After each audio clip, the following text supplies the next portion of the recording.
Welcome to this episode of the Harpreet Singh show.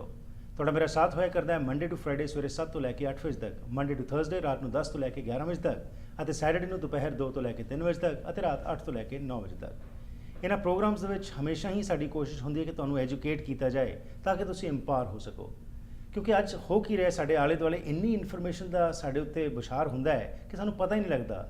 ਅਤੇ ਇਸ ਕਰਕੇ ਜੇਕਰ ਅਸੀਂ ਸੁਹਿਰਦ ਹੋਵਾਂਗੇ, ਸਾਨੂੰ ਪਤਾ ਹੋਏਗਾ ਸਾਡੇ ਰਾਈਟਸ ਰਿਸਪੌਂਸਿਬਿਲਿਟੀਜ਼ ਦਾ, ਤਾਂ ਅਸੀਂ ਜਿਹੜਾ ਵੀ ਫੈਸਲਾ ਕਰਨਾ ਹੈ ਉਸ ਵਿੱਚ ਸਾਨੂੰ ਮਦਦ ਮਿਲੇਗੀ। ਪਿਛਲੇ ਲੰਬੇ ਸਮੇਂ ਤੋਂ ਅਸੀਂ ਤੁਹਾਡੇ ਨਾਲ ICBC ਦੇ ਸੰਬੰਧ ਵਿੱਚ ਗੱਲਾਂ ਬਾਤਾਂ ਕਰ ਰਹੇ ਹਾਂ, ਜਿਸ ਵਿੱਚ ਕਿ ਬੇਸਿਕਸ ਤੋਂ ਲੈ ਕੇ ਹੌਲੀ ਹੌਲੀ ਅਸੀਂ ਗ੍ਰੈਜੂਅਲੀ ਤੁਹਾਨੂੰ ਸਾਰੇ ਐਸਪੈਕਟਸ ਨੂੰ ਕਵਰ ਕਰਨ ਦੀ ਕੋਸ਼ਿਸ਼ ਕਰਕੇ ਤੁਹਾਡੇ ਤੱਕ ਪਹੁੰਚ ਰਹੇ ਹਾਂ। ਉਸ ਵਿੱਚ ਮੇਰਾ ਸਾਥ ਦਿਆ ਕਰਦੇ ਨੇ ਅਮਰੀਕ ਨਾਰੰਗ, ਜਿਹੜੇ ਕਿ ਪਰਸਨਲ ਇੰਜਰੀ ਲਾਇਰ ਨੇ। ਇੱਕ ਲਾਇਰ ਨੂੰ ਕਿਉਂ ਹਾਇਰ ਕਰਨ ਦੀ ਲੋੜ ਹੁੰਦੀ ਹੈ? ਕੋਈ ਵੀ ਪ੍ਰੋਫੈਸ਼ਨਲ ਜਿਹੜਾ ਹੈਗਾ ਉਹ ਜਿਸ ਵੀ ਮੁਕਾਮ ਤੱਕ ਹੁੰਦਾ ਹੈ ਕਿਸੇ ਵੀ ਫੀਲਡ ਵਿੱਚ, ਉਹ ਪਹਿਲਾਂ ਪੜ੍ਹਦਾ ਹੈ, ਉਸ ਤੋਂ ਬਾਅਦ ਉਸ ਦਾ ਐਕਸਪੀਰੀਅੰਸ ਹੁੰਦਾ ਹੈ, ਫਿਰ ਉਹ ਜਾ ਕੇ ਇਸ ਲੈਵਲ ਤੇ ਪਹੁੰਚਦਾ ਹੈ ਕਿ ਉਹ ਲੋਕਾਂ ਨੂੰ ਐਡਵਾਈਸ ਦੇ ਸਕੇ। ਕਈ ਵਾਰੀ ਆਮ ਤੌਰ ਉੱਤੇ ਸਾਡੇ ਭਾਈਚਾਰੇ ਵਿੱਚ ਹੁੰਦਾ ਹੈ ਕਿ ਅਸੀਂ ਕੁਝ ਪੈਸੇ ਬਚਾਉਣ ਵਾਸਤੇ ਕਹਿੰਦੇ ਹਾਂ ਕਿ ਯਾਰ ਉਹ ਕਿਸੇ ਹੋਰ ਨਾਲ ਜੋ ਕੁਝ ਹੋਇਆ ਸੀ ਉਸ ਕੋਲੋਂ ਹੀ ਪੁੱਛ ਕੇ ਅਸੀਂ ਕਰ ਲਈਏ। ਬਾਅਦ ਵਿੱਚ ਕਈ ਵਾਰੀ ਅਸੀਂ ਰਿਪੈਂਟ ਵੀ ਕਰਦੇ ਹਾਂ ਕਿ ਕਿਉਂ ਨਹੀਂ ਅਸੀਂ ਕਿਸੇ ਪ੍ਰੋਫੈਸ਼ਨਲ ਕੋਲ ਗਏ। ਅੱਜ ਇਸ ਸੰਬੰਧ ਵਿੱਚ ਮੈਂ ਜਾਣਕਾਰੀ ਲੈਣਾ ਚਾਹਾਂਗਾ ਅਮਰੀਕ ਨਾਰੰਗ ਤੋਂ ਕਿ ਇੱਕ ਲਾਇਰ ਨੂੰ ਇਹ ਕਿਉਂ ਸਮਝਦੇ ਨੇ। ਆਫਕੋਰਸ ਇਹ ਤਾਂ ਲਾਇਰ ਹੈ ਨੇ, ਇਹ ਤਾਂ ਕਹਿਣਗੇ, ਪਰ ਕਿਹੜੇ ਉਹ ਇਹਨਾਂ ਦੇ ਐਕਸਪੀਰੀਅੰਸਿਸ, ਕਿਹੜੀ ਇਹਨਾਂ ਦੀ ਨੌਲੇਜ ਜਿਹੜੀ ਹੈਗੀ ਉਹ ਕੰਮ ਆ ਸਕਦੀ ਕਿਸੇ ਵਿਅਕਤੀ ਦੇ, ਜਿਹੜੇ ਕਿ ਨਾ ਸਿਰਫ ਉਸ ਨੂੰ ਸਹੀ ਗਾਈਡ ਕਰੇ ਪਰ ਉਸ ਨੂੰ ਸਹੀ ਮੁਆਵਜ਼ਾ ਵੀ ਜੇਕਰ ਕੋਈ ਐਕਸੀਡੈਂਟ ਹੋ ਜਾਂਦਾ ਹੈ ਤਾਂ ਦਵਾ ਸਕਦੀ ਹੈ। ਆਓ ਇਸੇ ਸਿਲਸਿਲੇ ਵਿੱਚ ਤੁਹਾਨੂੰ ਵੀ ਸ਼ਾਮਿਲ ਕਰਦੇ ਹਾਂ ਅਮਰੀਕ ਨਾਰੰਗ ਦੇ ਨਾਲ। ਜੀ Anu ji, welcome to the programme. Thank you ਜੀ। Thank you. So as a lawyer, as a professional, ਤੁਹਾਡੇ ਇਸ ਮੁਕਾਮ ਤੱਕ ਪਹੁੰਚਣ ਲਈ ਤੁਸੀਂ ਪਹਿਲਾਂ ਕਾਫੀ ਸਟੱਡੀ ਕੀਤੀ, ਐਂਡ ਉਹ ਸਟੱਡੀ ਖਤਮ ਨਹੀਂ ਹੋ ਗਈ, ਉਹ ਕੌਨਸਟੈਂਟ ਸਟੱਡੀ ਹੁੰਦੀ ਹੈ ਕਿ ਜੋ ਆਲੇ ਦੁਆਲੇ ਹੋ ਰਿਹਾ ਉਸ ਨੂੰ ਤੁਸੀਂ ਪੜ੍ਹ ਕੇ ਫਿਰ ਅੱਗੇ ਲੋਕਾਂ ਨੂੰ ਐਡਵਾਈਸ ਕਰਦੇ ਹੈਗੇ। ਹਾਂਜੀ। ਸੋ ਕੀ ਸਿਰਫ ਇਹੀ ਕਾਰਨ ਹੈ ਕਿ ਤੁਹਾਨੂੰ ਹਾਇਰ ਕਰਨਾ ਚਾਹੀਦਾ ਐਜ਼ ਅ ਲਾਇਰ, ਜਾਂ ਕੋਈ ਹੋਰ ਕਾਰਨ ਵੀ ਹੈਗਾ? ਨਹੀਂ, ਦੇਖੋ ਜੀ, ਸਾਡੀ ਜਿਹੜੀ ਨੌਲੇਜ ਹੈ ਉਹਨੂੰ ਇਸਤੇਮਾਲ ਕਰੋ। ਆਲਰਾਈਟ, ਸੋ ਦ ਪਰਫੈਕਟ ਐਗਜ਼ਾਮਪਲ ਇਸ ਜਦੋਂ ਤੁਹਾਡੇ ਸੱਟ ਲੱਗ ਜਾਂਦੀ ਹੈ ਤਾਂ ਜੇ ਤੁਸੀਂ ਡਾਕਟਰ ਦੇਖ ਸਕਦੇ ਹੈ ਜੀ, ਕਿਉਂਕਿ ਤੁਹਾਡੇ ਡਾਕਟਰ ਨੇ ਹੀ ਤੁਹਾਨੂੰ ਦੱਸਣਾ ਹੈ ਵੀ ਇਸ ਸੱਟ ਦਾ ਇਲਾਜ ਕੀ ਹੈ। ਰਾਈਟ। ਤਾਂ ਜਿਹੜੀ ICBC ਦੀ ਲੀਗਲ ਪ੍ਰੋਸੈਸ ਹੈ ਉਹ ਤੁਹਾਨੂੰ ਜੇ ਆਪ ਨੂੰ ਨਹੀਂ ਪਤਾ ਉਹਦੇ ਬਾਰੇ ਜੀ, ਤਾਂ ਫਿਰ ਉਹ ਕਿਸੇ ਪ੍ਰੋਫੈਸ਼ਨਲ ਨੇ ਤੁਹਾਨੂੰ ਸਮਝਾਉਣਾ ਹੈ। ਰਾਈਟ। ਉਹ ਅਸੀਂ ਹੈ। ਓਕੇ, ਮੈਨੂੰ 11-12 ਸਾਲ ਹੋ ਗਏ ਇਹੀ ਕੰਮ ਕਰਦੇ ਨੂੰ। ਹਾਂਜੀ, ਪਹਿਲਾਂ ICBC ਲਈ ਮੈਂ ਵਕੀਲ ਰਿਹਾ 3 ਤੋਂ ਲੈ ਕੇ 4 ਸਾਲ ਤੱਕ। ਜੀ, ਹਾਂਜੀ। ਸਾਰਾ ਕੁਝ ਸਿੱਖਿਆ, ਪਾਲਿਸੀਜ਼, ਪ੍ਰੋਸੀਜਰਸ, ਨੈਗੋਸ਼ੀਏਸ਼ਨ ਸਟ੍ਰੈਟਜੀਜ਼। ਹਾਂਜੀ, let me use that knowledge to work for you. Right. ਹਾਂਜੀ, ਮੇਰੇ ਤੇ ਸਵਾਲ ਹਮੇਸ਼ਾ ਇਹੀ ਉੱਠਦਾ ਵੀ ਜੇ ਅਮਰੀਕ ਤੈਨੂੰ ਫੀਸ ਦੇਣੀ ਹੈ 25% ਕਹਿ ਲਓ ਜੀ, ਤਾਂ ਫਿਰ ਅਸੀਂ ਆਪ ਨਾ ਕੇਸ ਝਗੜ ਲਈਏ। ਰਾਈਟ। ਅਸੀਂ ਤੈਨੂੰ ਫੀਸ ਕਿਉਂ ਦੇਈਏ? ਜੀ, ਹਾਂਜੀ। ਸੋ ਮੇਰਾ ਹਮੇਸ਼ਾ ਜਵਾਬ ਇਹੀ ਹੁੰਦਾ ਹੈ ਵੀ ਜੇ ਮੈਂ ਉਹ ਫੀਸ ਨਾ ਅਰਨ ਕੀਤੀ, ਹਾਂਜੀ, ਤਾਂ ਫਿਰ ਤੁਸੀਂ ਮੈਨੂੰ ਕਹਿ ਸਕਦੇ ਆ ਕਿ ਮੈਂ ਤੁਹਾਡੀ ਮਦਦ 'ਚ ਨਹੀਂ ਆਇਆ। ਜੀ, ਪਰ ਮੈਂ ਕਿੰਨੇ ਹੀ ਐਗਜ਼ਾਮਪਲ ਦੇਖ ਚੁੱਕੇ ਹਾਂ ਵੀ ਐਡਜਸਟਰ ਨੇ $10,000 ਆਫਰ ਕਰਤੀ, $15,000 ਆਫਰ ਕਰਤੀ, ਤੇ ਉਸ ਆਫਰ ਨੂੰ ਅਸੀਂ ਦੁੱਗਣੀ, ਤਿੱਗਣੀ, ਚੌਗਣੀ ਕਰ ਦਿੰਦੇ ਆ। ਰਾਈਟ। ਅਕਸਰ ਸਾਨੂੰ ਐਕਸਪੀਰੀਅੰਸ ਕਰਕੇ ਕਰਦੇ ਆ। ਬਿਲਕੁਲ ਬਿਲਕੁਲ। ਹਾਂਜੀ, ਰਾਈਟ। ਹਰੇਕ ਸਾਲ ਸਾਨੂੰ ਕੋਰਸ ਲੈਣੇ ਪੈਂਦੇ ਆ। ਹਾਂਜੀ, ਲਾਅ ਸੁਸਾਇਟੀ ਵੱਲੋਂ ਇਹ ਪਾਬੰਦੀ ਹੈ। ਜੀ, we have to continue our education. Right. Always. ਹਾਂਜੀ, ਉਹ ਕੋਰਸ ਤਾਂ ਚਲੋ ਲਾਵਾ ਲੈ ਗਏ। I always read on my own. ਨਵੇਂ ਤੋਂ ਨਵੇਂ ਕੇਸ ਜਦੋਂ ਨਿਕਲਦੇ ਆ ਕੋਰਟ ਚੋਂ, ਪਹਿਲਾਂ ਅਸੀਂ ਕੰਪਿਊਟਰ ਤੇ, ਮੇਰੀ ਜਿਹੜੀ ਪਰਸਨਲ ਪ੍ਰੈਕਟਿਸ ਹੈ, ਅੱਧਾ ਘੰਟਾ, ਪੌਣਾ ਘੰਟਾ, ਘੰਟਾ ਸੁਬਾਹ ਮੈਂ ਪਹਿਲਾਂ BC ਸੁਪਰੀਮ ਕੋਰਟ ਦੀ ਜਿਹੜੀ ਵੈਬਸਾਈਟ ਹੈ ਉਹਨੂੰ ਪੜ੍ਹਦਾ ਕਿ ਆਮ, ਹਾਂਜੀ, ਕਿ ਆਮ ਕਲਾਇੰਟ ਉਹ ਪੜ੍ਹਦਾ। ਹਾਂਜੀ, ਪਤਾ ਹੀ ਨਹੀਂ ਵੀ ਹੈਗੀ ਹੈ। ਰਾਈਟ। ਸੋ ਮੈਂ ਉਹ ਨਹੀਂ ਕਹਿੰਦਾ ਵੀ ਸਾਡੇ ਕਲਾਇੰਟਾਂ ਨੂੰ ਆਪ ਕਹਿੰਦੇ ਹੁੰਦੇ ਆ ਵੀ ਸੋਚਣ ਸ਼ਕਤੀ ਹੈ ਨਹੀਂ। Right. Right, they are smart, per procedure ਬਾਰੇ ਸਾਥੋਂ ਨੌਲੇਜ ਲਓ। ਰਾਈਟ। ਅਸੀਂ ਪਿਛਲੇ ਕੇਸ ਦੇਖਦੇ ਹਾਂ। ਹਾਂਜੀ, ਸਾਨੂੰ ਪਤਾ ਹੁੰਦਾ ਹੈ ਵੀ ਇਸ ਉਮਰ ਦੇ ਇੰਜਰਡ ਪਰਸਨ ਨੂੰ ਕਿੰਨਾ ਪੈਸਾ ਅੱਗੇ ਦੇ ਮਿਲ ਚੁੱਕਾ ਹੈ। ਠੀਕ। ਆਈਦਰ ਫਰਮ ICBC, ਕਿਉਂਕਿ ਅਸੀਂ ਆਪਦੀ ਪ੍ਰੀਵੀਅਸ ਸੈਟਲਮੈਂਟ ਦੇਖਦੇ ਹਾਂ, ਅਸੀਂ ਕਿੰਨੀ ਪੈਸੇ ਅੱਗੇ ਦਵਾਏ ਹੈ ਇਸ ਸਿਚੁਏਸ਼ਨ ਦੇ ਵਿੱਚ ਜੀ। ਫਿਰ ਅਸੀਂ ਐਡਜਸਟਰ ਨੂੰ ਵੀ ਦੱਸਦੇ ਹਾਂ ਹਾਂਜੀ ਵੀ ਤੁਸੀਂ ਕਲਾਇੰਟ A ਨੂੰ ਤਾਂ ਇੰਨੇ ਦੇਤੇ ਸੀ ਹੁਣ ਕਲਾਇੰਟ B ਨੂੰ ਤੁਸੀਂ ਇੰਨੇ ਦਿੰਨੇ ਆ ਵਾਈ ਰਾਈਟ ਸੋ ਕੰਪੈਰੀਜ਼ਨ ਦੇ ਫੈਕਟਸ ਐਂਡ ਫਿਗਰਸ ਤੁਹਾਡੇ ਕੋਲ ਹੁੰਦੇ ਨੇ। ਹਾਂਜੀ Right. ਮੇਰੇ ਤਾਂ ਸਪਰੈਡਸ਼ੀਟ ਬਣਾਈ ਹੁੰਦੀ ਹੈ ਬਕਾਇਦਾ ਹਾਂਜੀ ਫਿਰ ਅਸੀਂ ਕੋਰਟ ਕਚਹਿਰੀ ਦੇ ਕੇਸ ਉਹਨਾਂ ਦੇ ਮੂਹਰੇ ਰੱਖਦੇ ਹਾਂ ਵੀ ਜੇ ਸਾਡਾ ਇਹ ਕੇਸ ਜੱਜ ਸਾਹਿਬ ਜਾਂ ਜੂਰੀ ਦੇ ਮੂਹਰੇ ਜਾ ਵੜਿਆ Right. ਤਾਂ ਇੰਨੇ ਪੈਸੇ ਅਸੀਂ ਦੇ ਹੱਕਦਾਰ ਹੈਗੇ ਆ ਸਾਡਾ ਕਲਾਇੰਟ ਕਿਉਂਕਿ ਅੱਗੇ ਜੱਜਮੈਂਟ ਆ ਚੁੱਕੀ ਹੈ Right. ਹਾਂਜੀ ਆਮ ਕਲਾਇੰਟ ਨੂੰ ਤਾਂ ਨਹੀਂ ਨਾ ਪਤਾ ਵੀ ਜੱਜ ਨੇ ਮੇਰੇ ਕੇਸ ਦੇ ਵਿੱਚ ਅੱਗੇ ਇਹੋ ਜਿਹੇ ਕੇਸ ਦੇ ਵਿੱਚ ਸੌਰੀ ਨਾ ਮਾਈ ਕੇਸ Yeah. ਇਹੋ ਜਿਹੇ ਕੰਪੈਰੀਜ਼ਨ ਕੇਸ ਦੇ ਵਿੱਚ ਇੰਨੇ ਪੈਸੇ ਦਿੱਤੇ ਨੇ ਜੀ। ਹਾਂਜੀ ਜੀ। ਸੋ ਸਾਡੀ ਜਿਹੜੀ ਪ੍ਰਾਇਰ ਨੌਲੇਜ ਹੈ ਮੇਰੇ ਖਿਆਲ ਚ ਉਹ ਸਭ ਤੋਂ ਵੱਡਾ ਤੁਹਾਡਾ ਹਥਿਆਰ Asset ਬਣਦਾ ਹੈਗਾ, ਹੈ right. ਹਾਂਜੀ ਸੋ ਇੱਕ ਇਹ ਗੱਲ ਹੋ ਗਈ ਦੂਸਰੀ ਗੱਲ ਹੈ ਕਈ ਹੈਡਸ ਆਫ ਡੈਮੇਜ ਹੈ ਜਿਹੜੇ ਕਿ ਤੁਹਾਨੂੰ ਵਕੀਲ ਤੋਂ ਬਗੈਰ ਨੌਲੇਜ ਹੀ ਨਹੀਂ ਹੁੰਦੀ ਲਾਈਕ ਫਰਜ਼ ਕਰੋ ਬਾਈ ਐਗਜ਼ਾਮਪਲ ਤੁਹਾਨੂੰ ਪਤਾ ਹੈ ਵੀ ਜੇ ਤੁਸੀਂ ਘਰੇ ਕੰਮ ਕਰਦੇ ਹੋਵੋ ਐਜ਼ ਅ ਹਾਊਸ ਵਾਈਫ ਫੋਰ ਐਗਜ਼ਾਮਪਲ ਜੀ ਐਂਡ ਤੁਸੀਂ ਬਾਹਰੋਂ ਪੈਸਾ ਨਾ ਕਮਾਉਂਦੇ ਹੋਵੋ ਤੁਹਾਡੇ ਸੱਟ ਲੱਗ ਜੇ ਤੁਹਾਨੂੰ ਪਤਾ ਹੈ ਵੀ ਤੁਹਾਨੂੰ ਇੱਕ ਹੈਡ ਆਫ ਡੈਮੇਜ ਹੁੰਦਾ ਹੈ ਉਹਨੂੰ ਕਹਿੰਦੇ ਆ loss of housekeeping capacity okay we can prove ਹਾਂਜੀ ਵੀ ਇਹ ਤੁਸੀਂ ਹੁਣ ਉਹ ਕੰਮ ਕਿਸੇ ਤੋਂ ਕਰਾਓਗੇ ਰਾਈਟ ਐਂਡ ਪੈਸੇ ਦੇ ਫॉर ਕੇ दैट ਹਾਂਜੀ ਪੈਸੇ ਦੇ ਕੇ ਕਰਾਓਗੇ Right. then you can still make that claim against ICBC how many people must be knowing this absolutely ਪਤਾ ਹੀ ਨਹੀਂ You're ਜੀ। right, ਪਤਾ ਹੀ ਨਹੀਂ ਅਗਲਾ ਆ ਕੇ ਕਹਿੰਦਾ ਵੀ ਮੈਂ ਬਾਹਰ ਨਹੀਂ ਕੰਮ ਕਰਦਾ ਸੀ ਜਾਂ ਕਰਦੀ ਠੀਕ। ਸੀ ਹਾਂਜੀ ਮੇਰੀ ਕੋਈ ਵੇਜ ਲਾਸ ਨਹੀਂ ਬਣਦੀ ਮੈਨੂੰ ਤਾਂ ਦੁੱਖ ਤਕਲੀਫ ਦੇ ਪੈਸੇ ਦਵਾ ਦਿਓ ਜਾਂ ਮੈਂ ਦੁੱਖ ਤਕਲੀਫ ਦੇ ਪੈਸੇ ਲਵਾਂਗੀ ਹੈ ਨਾ right they don't know okay same thing called in trust claims that's Achha. another example Okay. ਸੱਟ ਲੱਗੀ ਤੁਹਾਡੇ ਕਿਸੇ ਰਿਸ਼ਤੇਦਾਰ ਨੇ ਆਪਦਾ ਕੰਮ ਛੱਡ ਕੇ ਤੁਹਾਡੀ ਦੇਖਭਾਲ ਕੀਤੀ ਰਾਈਟ ਤੁਹਾਨੂੰ ਡਾਕਟਰ ਦੇ ਲਗਾਏ ਤੁਹਾਨੂੰ ਫਿਜ਼ੀਓ ਦੇ ਲਗਾਏ ਤੁਹਾਨੂੰ ਜਿੱਥੇ ਵੀ ਲਗਾਏ ਹਾਂਜੀ ਐਕਸੀਡੈਂਟ ਦੇ ਕਾਰਨ ਜੀ ਉਹਨਾਂ ਦੀ ਜਿਹੜੀ ਇਨਕਮ ਲੂਜ਼ ਹੋਈ ਹੈ ਅੱਛਾ ਉਹ ਵੀ ਪੈਸੇ ਅਸੀਂ ਲੈ ਦਿੰਨੇ ਆ ਰਾਈਟ ਇਹ ਵੀ ਨਹੀਂ ਪਤਾ ਕਈਆਂ ਨੂੰ ਰਾਈਟ ਜੀ।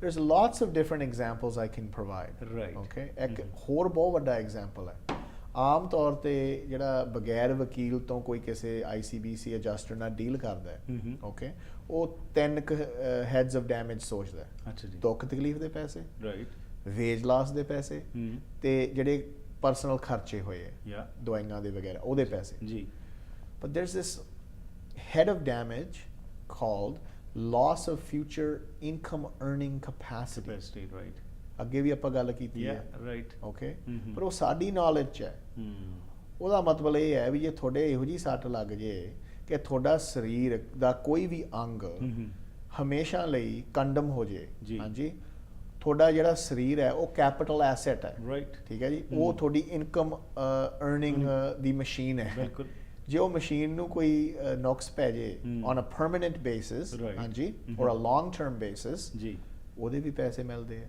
ਬੇਸ਼ੱਕ ਦੀ ਤੁਹਾਡੀ ਫਿਊਚਰ ਦੇ ਵਿੱਚ ਕੋਈ ਇਨਕਮ ਲੂਜ਼ ਹੋਵੇ ਭਲਾ ਨਾ ਹੋਵੇ ਰਾਈਟ ਪਰ ਤੁਹਾਡੀ ਜਿਹੜੀ ability to earn income lose ਹੋਈ ਹੈ ਉਹਦੇ ਵੀ ਅਸੀਂ ਪੈਸੇ ਦਿਵਾਉਣੇ ਆ wonderful and apart from this ਇਹ ਜਿਹੜੇ ਤੁਸੀਂ ਦੱਸ ਰਹੇ ਹੋ ਤੁਹਾਡੇ ਐਕਸਪੀਰੀਅੰਸ ਐਂਡ ਤੁਹਾਡੀ ਨੌਲੇਜ ਜਿਹੜੀ ਇਹ ਬੈਨੀਫਿਟ ਲੈ ਕੇ ਦੇ ਸਕਦੀ ਉਸ ਤੋਂ ਇਲਾਵਾ ਬ੍ਰੇਕ ਤੋਂ ਬਾਅਦ ਜਾਣਕਾਰੀ ਲਾਂਗੇ ਤੁਹਾਡੇ ਕੋਲੋਂ ਕਿ ਜਦੋਂ ਕੋਰਟ ਦੇ ਵਿੱਚ ਇਹ ਕੇਸਿਸ ਜਾਂਦੇ ਨੇ ਉਹਦੇ ਵਿੱਚ ਵੀ ਆਫ ਕੋਰਸ ਤੁਹਾਡੀ ਮਹਾਰਤ ਹੁੰਦੀ ਹੈ ਐਜ਼ ਅ ਕਾਮਨ ਪਰਸਨ ਕਿੰਨਾ ਕੁ ਬੰਦਾ ਆਪਣੇ ਆਪ ਨੂੰ ਰਿਪਰੈਜ਼ੈਂਟ ਕਰਦਾ ਹੈ ਉੱਥੇ ਵੀ ਕੀ ਕਹਿਣਾ ਹੈ ਕੀ ਨਹੀਂ ਕਹਿਣਾ ਕਿਸ ਤਰੀਕੇ ਨਾਲ ਕਹਿਣਾ ਹੈ ਕੀ ਐਵੀਡੈਂਸ ਪ੍ਰੋਡਿਊਸ ਕਰਨਾ ਹੈ ਕੀ ਨਹੀਂ ਕਰਨਾ ਇਹਦੇ ਬਾਰੇ ਜਾਣਕਾਰੀ ਲੈਣੇ ਆ ਕਿ ਕਿਉਂ ਇੱਕ ਲਾਇਰ ਨੂੰ ਹਾਇਰ ਕਰਨਾ ਚਾਹੀਦਾ ਹੈ ਓਕੇ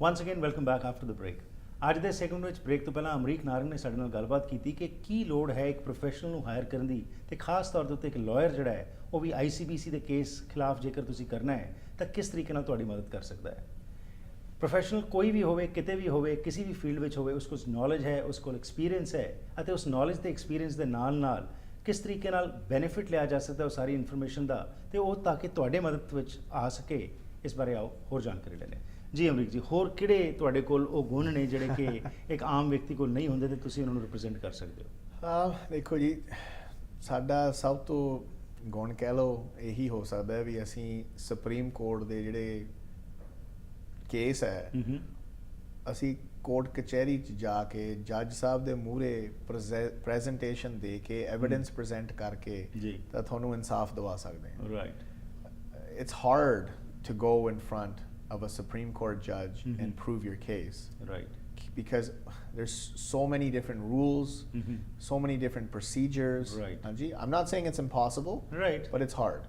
Anji, so ਜਦੋਂ ਅਸੀਂ ਸੁਪਰੀਮ ਕੋਰਟ 'ਚ ਜਾ ਕੇ ਤੇ ਪ੍ਰੈਜੈਂਟੇਸ਼ਨ ਦੇ ਦਿੰਨੇ ਆ ਸਾਨੂੰ ਪਤਾ ਹੁੰਦਾ ਵੀ ਕਿਹੜੀ ਐਵੀਡੈਂਸ ਕਦੋਂ ਵਰਤਣੀ ਹੈ, Right. ਕਿੱਥੇ ਵਰਤਣੀ ਹੈ, ਕਿਵੇਂ ਵਰਤਣੀ ਹੈ, ਡਾਕਟਰ ਦੀਆਂ ਰਿਪੋਰਟਾਂ ਕਿਸ ਤਰੀਕੇ ਦੇ ਨਾਲ ਹਾਸਲ ਕਰਨੀਆਂ ਹੈ, ਉਹ ਰਿਪੋਰਟ ਦੀ ਜਿਹੜੀ ਕੰਟੈਂਟਸ ਹੈ ਉਹ ਕੀ ਹੋਣੀ ਚਾਹੀਦੀ ਹੈ, because ਦੇਅਰਸ rules for expert evidence. Right. ਹਾਂਜੀ, we have to read those rules. ਅਸੀਂ ਉਹ ਸਾਰਾ ਸਮਝਦੇ ਹਾਂ ਪਹਿਲਾਂ. ਜੀ. ਹਾਂਜੀ, ਫਿਰ ਟ੍ਰਾਇਲ ਹੋਣ ਤੋਂ ਪਹਿਲਾਂ ਤੁਹਾਨੂੰ ਉਹ ਰਿਪੋਰਟ ਦੂਸਰੀ ਪਾਰਟੀ ਨੂੰ ਦਿਖਾਉਣੀ ਪੈਂਦੀ ਹੈ, ਠੀਕ। ICBC ਦੇ ਵਕੀਲ ਨੂੰ ਦਿਖਾਉਣੀ ਪੈਂਦੀ ਹੈ 84 ਦਿਨ ਪਹਿਲਾਂ Right. ਕੋਰਟ ਕਚਹਿਰੀ ਤੋਂ, ਕਿਉਂਕਿ ਫਿਰ ਉਹ ਆਪਦੀ ਰਿਪੋਰਟ ਵੀ ਤਿਆਰ ਕਰ ਸਕਦੇ ਜੇ ਕਰਨਾ ਚਾਹਣ. ਸੋ ਇਹ ਹੁਣ ਇਨਫੋਰਮੇਸ਼ਨ ਕਿੱਥੋਂ ਮਿਲਣੀ ਹੈ ਕਿ 84 ਦਿਨ ਨੇ ਜਾਂ 80 ਦਿਨ ਨੇ ਜਾਂ 40 ਹਾਂਜੀ, ਦਿਨ ਨੇ? ਸਾਡੀ ਜਿਹੜੀ ਵਾਈਟ ਬੁੱਕ ਕਹਿੰਦੇ ਅਸੀਂ ਉਹਨੂੰ Right. ਸਿਵਲ BC ਜਿਹੜੇ ਸੁਪਰੀਮ ਕੋਰਟ ਸਿਵਲ ਰੂਲਸ ਹੈ, ਜੀ। It's a very thick book. Right.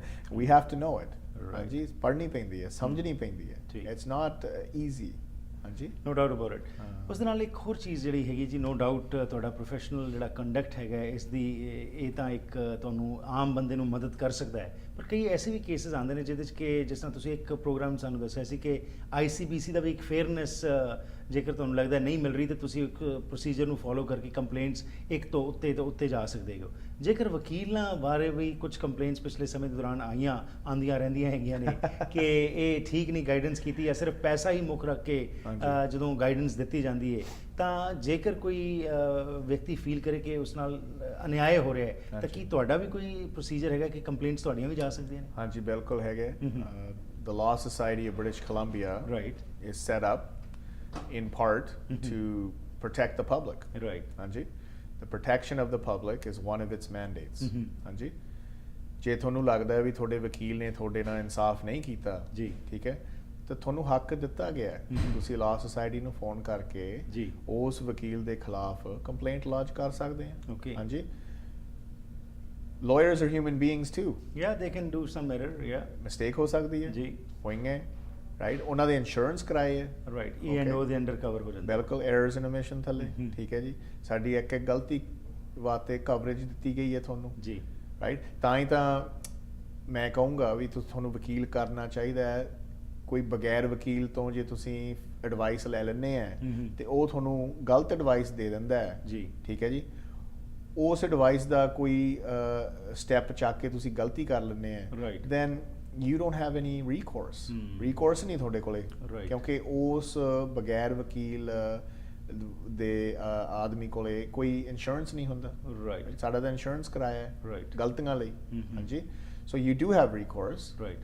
I will be the first to tell you it's a tough business. Right. It's a tough business. It's a fast-paced business. Right. Mistakes do happen. ਹਾਂਜੀ, ਤੇ ਜੇ mistake ਹੋ ਗਈ ਤਾਂ ਤੁਸੀਂ law society ਨਾਲ ਗੱਲ ਕਰ ਸਕਦੇ, ਤੁਸੀਂ ਆਪਦੇ ਵਕੀਲ ਨਾਲ ਗੱਲ ਕਰ ਸਕਦੇ ਆ। Right. ਤੁਸੀਂ ਉਹਨੂੰ ਕਹਿ ਸਕਦੇ ਵੀ ਤੁਹਾਤੋਂ ਇਹ ਗਲਤੀ ਹੋਈ ਹੈ, ਉਹ ਗਲਤੀ ਦਾ ਤੁਸੀਂ ਹੱਲ ਕੱਢੋ। ਠੀਕ। ਹਾਂਜੀ, ਜੇ ਉਹਦੇ ਹੱਥ ਚੋਂ ਬਾਹਰ ਹੈ ਜੀ। ਫਿਰ ਤੁਸੀਂ ਹੋਰ ਵੀ ਵਕੀਲ ਕਰ ਸਕਦੇ ਆ। ਐਬਸੋਲੂਟਲੀ, ਇਹੀ ਮੇਰਾ ਸਵਾਲ ਸੀ ਕਿ ਬਾਈ ਐਨੀ ਚਾਂਸ ਕਿ ਇੱਕ ਵਕੀਲ ਨਾਲ ਜਿਹਦੇ ਕੋਲ ਵੀ ਕੋਈ ਵਿਅਕਤੀ ਗਿਆ ਹੈਗਾ ਤੇ ਉਹ ਸਮਝਦਾ ਕਿ ਉਸ ਦੀ ਸਹੀ ਰਿਪਰੈਜ਼ੈਂਟੇਸ਼ਨ ਨਹੀਂ ਹੋ ਰਹੀ ਜਾਂ ਉਹ ਵਕੀਲ ਸਹੀ ਸਮਾਂ ਨਹੀਂ ਦੇ ਰਿਹਾ ਜਾਂ ਕੋਈ ਹੋਰ ਕਾਰਨ ਹੈਗੇ ਨੇ, ਤਾਂ ਕੀ ਉਹ ਕੇਸਿਸ ਜਿਹੜੇ ਨੇ ਉਹ ਟ੍ਰਾਂਸਫਰ ਵੀ ਕਿਸੇ ਹੋਰ ਵਕੀਲ ਕੋਲ ਹੋ ਸਕਦੇ ਨੇ? ਬਿਲਕੁਲ ਹੁੰਦੇ ਆ ਜੀ। ਸਾਡੇ ਕੋਲੇ ਕੇਸ ਆਏ ਆ ਹੋਰ ਵਕੀਲਾਂ ਤੋਂ, ਜੀ। ਹਾਂਜੀ, ਜਿਹੜੇ ਕਿ ਉਹਨਾਂ ਦੀ ਰਿਲੇਸ਼ਨਸ਼ਿਪ ਇੱਕ ਦੂਜੇ ਦੇ ਨਾਲ ਨਹੀਂ ਰਹੀ, ਰਾਈਟ। ਬ੍ਰੇਕ ਡਾਊਨ ਹੋ ਗਈ ਰਿਲੇਸ਼ਨਸ਼ਿਪ। ਠੀਕ। ਕੰਪਲੇਂਟਾਂ ਬਥੇਰੀਆਂ ਆਉਂਦੀਆਂ, ਸਾਡੀ ਜੀ ਕਾਲ ਨਹੀਂ ਰਿਟਰਨ ਕੋਈ ਕਰ ਰਿਹਾ, ਸਾਨੂੰ ਕੋਈ ਸਰਵਿਸ ਨਹੀਂ ਸਹੀ ਪ੍ਰੋਵਾਈਡ ਕਰ ਰਿਹਾ। Right. ਹਾਂਜੀ, ਤਾਂ ਤੁਹਾਡੇ ਕੋਲੇ ਹੱਕ ਹੈ, ਤੁਸੀਂ ਹੋਰ ਵਕੀਲ ਕਰ ਸਕਦੇ ਆ। ਹਾਂਜੀ, ਤੁਸੀਂ ਲਾਅ ਸੁਸਾਇਟੀ ਵੱਲ ਵੀ ਧਿਆਨ ਦੇ ਸਕਦੇ ਆ। ਠੀਕ। ਹਾਂਜੀ, ਐਂਡ ਆਫ ਕੋਰਸ ਇਹ ਸਾਰੀ ਚੀਜ਼ਾਂ ਤੋਂ ਤਾਂ ਗੱਲ ਹੈਗੀ ਹੈ ਕਿ ਪਹਿਲਾਂ ਰਿਲੇਸ਼ਨਸ਼ਿਪ ਡਿਵੈਲਪ ਕਰਨ ਵਾਸਤੇ ਤੁਹਾਨੂੰ ਜਾਣ ਪਛਾਣ ਹੋਣੀ ਚਾਹੀਦੀ ਹੈ ਤੇ ਇਸੇ ਕਰਕੇ ਹੀ ਤੁਸੀਂ ਜਿਹੜਾ ਫਰਸਟ ਤੁਹਾਡਾ ਕੰਸਲਟੇਸ਼ਨ ਹੁੰਦੀ ਹੈ ਉਹ ਮੁਫਤ ਹੁੰਦੀ ਹੈ ਤੇ ਉਸ ਤੋਂ ਬਾਅਦ ਜਿਹੜਾ ਵੀ ਕਸਟਮਰ ਹੈਗਾ ਉਹ ਫੈਸਲਾ ਕਰ ਸਕਦਾ ਹੈ ਕਿ ਕੀ ਮੈਂ ਵਕੀਲ ਨਾਲ ਜਾਣਾ ਹੈ ਕਿ ਨਹੀਂ ਜਾਣਾ ਹੈ। ਹਾਂਜੀ। ਧੰਨਵਾਦ ਜੀ, it was interesting to know all this. Of course we know ਕਿ ਪ੍ਰੋਫੈਸ਼ਨਲਸ, ਯੂ ਐਜ਼ ਪ੍ਰੋਫੈਸ਼ਨਲਸ ਤੁਹਾਡੇ ਤੇ ਬਹੁਤ ਰਿਸਪੌਂਸਿਬਿਲਿਟੀਜ਼ ਨੇ, ਤੁਹਾਨੂੰ ਅਪਡੇਟ ਵੀ ਆਪਣੇ ਆਪ ਨੂੰ ਕਰਨਾ ਪੈਂਦਾ ਹੈ, ਸਮਾਂ ਵੀ ਲੱਗਦਾ ਹੈਗਾ ਤੇ ਉਹਦੇ ਜਿਹੜੇ ਬੈਨੀਫਿਟਸ ਇੱਕ ਆਮ ਵਿਅਕਤੀ ਨੂੰ ਮਿਲ ਸਕਦੇ ਨੇ, ਦੇ ਆਰ ਬਿਯੋਂਡ ਡਾਊਟ, ਉਹਦਾ ਬੈਨੀਫਿਟ ਹੀ ਹੁੰਦਾ। ਧੰਨਵਾਦ ਐਂਡ ਬੈਸਟ ਵਿਸ਼ੇਸ। ਥੈਂਕ ਯੂ ਜੀ।